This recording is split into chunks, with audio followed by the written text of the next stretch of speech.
خشک رویہ رکھنے والے اس درخت کی مانند ہیں جو پھولوں اور پھلوں سے محروم ہو، نہ بیٹھنے والے کو سایہ دے اور نہ نظر ڈالنے والے کو خوشی پہنچائے۔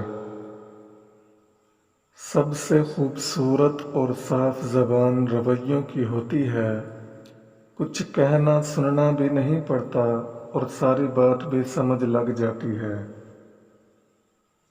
دنیا اگر ہاتھ سے نکل جائے تو بندہ غریب ہو جاتا ہے، اور یہی دنیا اگر دل سے نکل جائے تو بندہ ولی بن جاتا ہے۔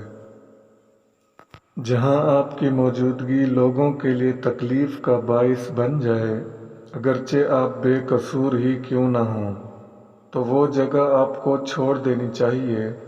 اپنے ضمیر کو قیدی بننے سے بچائیں۔ وقت اور سمجھ ایک ساتھ خوش قسمت لوگوں کو ملتے ہیں، کیونکہ اکثر وقت پر سمجھ نہیں ہوتی اور سمجھ آنے تک وقت نہیں رہتا۔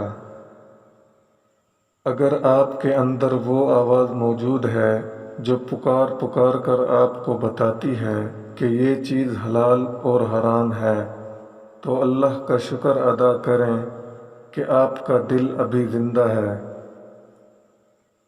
زندگی کبھی کسی کو مفت میں کچھ نہیں سکھاتی۔ جب کوئی کہتا ہے کہ مجھے زندگی نے یہ سکھایا ہے، تو یقین کریں کہ اس نے اس کی بہت بڑی قیمت ادا کی ہوتی ہے۔ تنہا ہونا یہ نہیں ہوتا کہ آپ کے پاس کوئی نہیں، تنہا ہونا دراصل یہ ہوتا ہے کہ سب آپ کے پاس ہیں لیکن آپ کا کوئی نہیں ہے۔ ہر انسان کی دو کہانیاں ہوتی ہیں، ایک وہ جو سب کو سناتا ہے، ایک وہ جو سب سے چھپاتا ہے۔